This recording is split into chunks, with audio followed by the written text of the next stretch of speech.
Hello and welcome to English Functional Skills.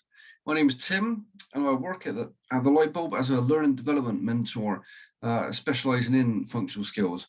As you may know, English is broken into 3 units for both level 1 and level 2, and it's the reading, the writing and the speaking and listening units. And today, this session, we're going to be looking at the speaking and listening for level 1 assessments.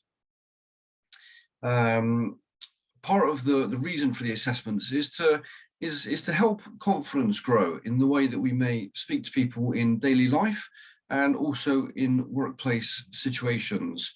So as part of the assessment, as we'll find out a little bit later, one of the tasks is to deliver a short presentation on a topic of your choice. Let me just share my screen with you and we'll go through the requirements for the level 1 assessment in a bit more detail.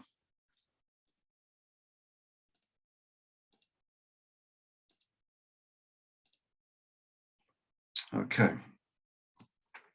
So we're going to look at the requirements for the assessment today, and then a little bit later on, I'll walk you through how you might present for activity 2. So first of all, there are 3 activities for the assessment. There is activity 1, which is a discussion on an unfamiliar topic. There is activity 2, which is the presentation. And finally, there's activity 3, which is the discussion in response to another presentation. So the level 1 assessment has 3 separate activities that you need to achieve a pass mark on to be awarded pass for that unit. So we're going to look at each of these in a bit more detail now. Activity 1 is the formal discussion on an unfamiliar topic. So what this means is that your assessor is not allowed to tell you what the topic is until 1 week before the assessment is due to take place. It will be a topic that you'll need to do a little bit of research on. It will probably be familiar to you in some way. For instance, it could be on global warming, or it could be on things about the voting age, for example. And you've probably got a bit of an idea already, but you will need to conduct some research and find out a few facts and figures that you can raise in your discussion and you can share with other people. You'll be asked to share your views as well. And part of the assessment means that you also need to show that you're asking other people for their views. The assessment isn't all about you delivering your material, but it's about the way that you ask questions as well and help others to bring out what it is that they have found as well. So you can ask different sorts of questions that are open. What do you think about this, for example? Or you could ask questions that are a bit more probing. Can you tell me more about that thing that you just said, for instance? So activity 1 is very much a sort of question and a sharing type of assessment. The length of it needs to be between 7 and 12 minutes in your group. So minimum of 7, maximum of 12. In your group, you will be conducting this assessment, and as you might gather from a discussion, it means that the spotlight isn't always going to be on you. So some of the time you'll be sitting back and just listening to the other people in your group chatting. But don't let them chat for too long. Interject if you feel that the conversation is getting away from you a little bit. Just sort of butt in a little bit and either ask a question of clarification or bring a new point of discussion in, whatever that you need to do. But this is an activity where you share the spotlight. So that's the nature of it, really. Activity 2 is a presentation. So this needs to be between 3 to 8 minutes. So a good target time to aim for is around about 5, really, somewhere in the middle of that. PowerPoint or presentation software will be helpful. So please consider using this. And once you've selected your topic, which can be a topic of your choice. It can be absolutely anything. It could be a favorite place that you went on holiday, for example. It could be a favorite hobby or activity that you have. Or it might be to do with your favorite creatures or pets or something else. The choice topic is entirely up to you. Once you've chosen it, I would suggest breaking it into 2 or 3 key areas that you can talk about. I'll give you an example of this a little bit later on. Break into 2 or 3 key areas and speak about each of those areas for sort of 1.5 to 2 minutes each. When you do your presentation, please use an introduction to tell people what you're going to be speaking about and the different areas that you're going to look at. And then at the end, do a little recap to summarize what you've just spoken about as well. This presentation will require some research, as you need to demonstrate evidence that you are communicating information such as facts and statistics clearly, and hopefully bring in something new and informative to your audience on the day.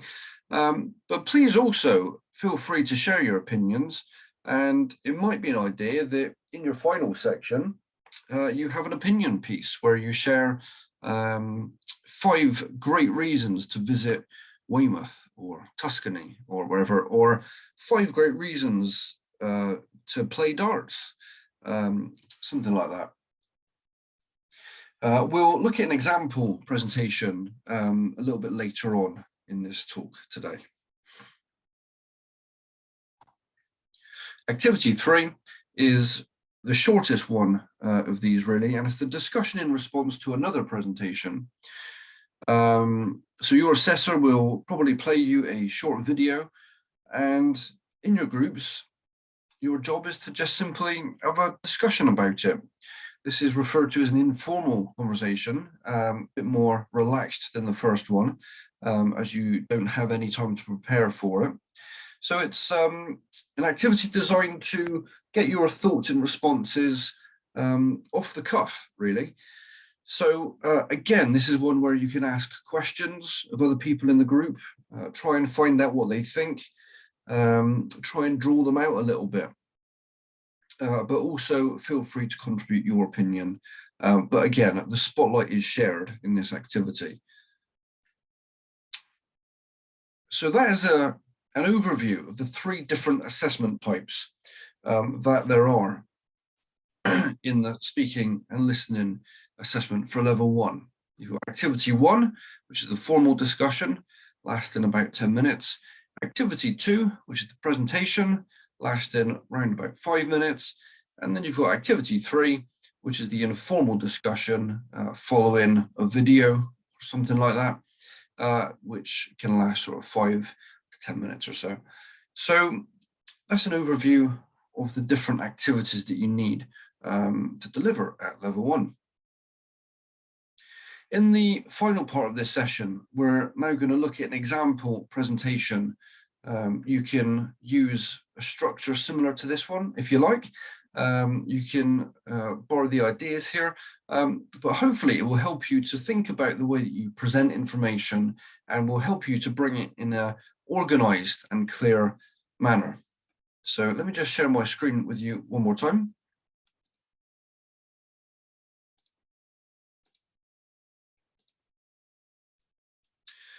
There we go. So my presentation, for example, is on the topic of forklift trucks. My next slide is the introduction slide, where I outline my 2 or 3 key areas that I'm going to be speaking about. You may remember in the earlier part of the session, I suggested that you break your topic down into 2 or 3 key areas. And so in the introduction of your talk, this is a really great place to tell your audience what those key areas are. So if they're listening or taking notes, for example, they can have sort of subsections to write their notes in. This presentation structure is also really helpful for delivering longer talks as well. So if you are involved in workplace training or delivering talks outside of your work, then you can use this structure and hopefully your audience will find it helpful when you do so. So far, we have had the first slide, which is basically your title and topic, and then our second slide is the introduction, where you outline the 2 or 3 key areas of your talk. The rest of the presentation is then going to follow these areas that you outline here. So the first main area that I'm going to be talking about is the history of forklift trucks. So you'll see on my next slide, it is called the history of forklift trucks. So I'm using the same title to keep a consistency in my presentation.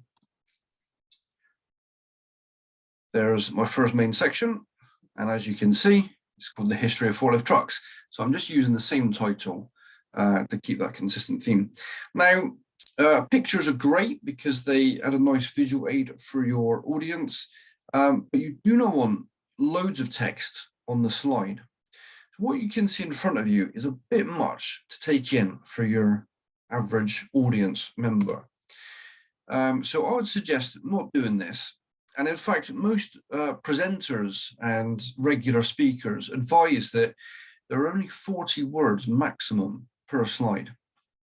So try not to write in long and detailed sentences on your PowerPoint. Save that for when you are actually doing the speaking and delivering your information. Instead, try and write the bullet points of the key information that you want your audience to take away. If they find anything else interesting, they can make their own notes whilst you're speaking. So try and keep the word count concise and minimal on the PowerPoint slides. The next slide will then be the second area that I outlined in my introduction. In this case, is health and safety law. My third area will then be, again, the third area that I outlined in the introduction, which in this case is an opinion piece. As I mentioned in the earlier part of the session, is quite a nice section to have where you share your views quite clearly and perhaps try and encourage your audience to think along the same lines as you. Forklift trucks are amazing is what I'd be trying to convey if I was delivering this presentation.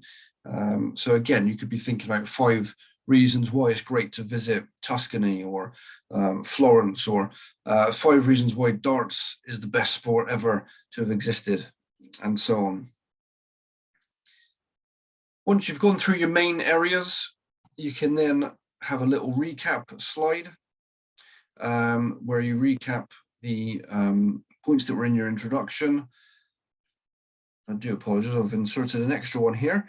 That should not be there, section 2. So also, top tip, double check your presentation to make sure that the introduction and the recap slide tally up and they aren't different. An important point actually for a recap is that you do not want to be introducing anything new into the recap or the conclusion. It's just simply a summary of what went before. And finally, once you've brought your talk to a finish, have a slide that opens it up for your audience to ask you any questions.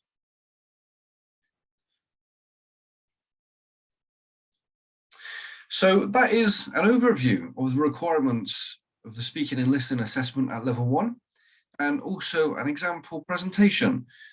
I hope that you'll find this helpful as you prepare your assessments and your work and your presentations. And if you've got any queries about this at all, then please do speak with your assessor, or you can ask to speak to myself as well. Again, my name's Tim, the Learning Development Mentor at the Lightbulb for Functional Skills. And yeah, it's been great being with you today, and I wish you all the best for your assessments.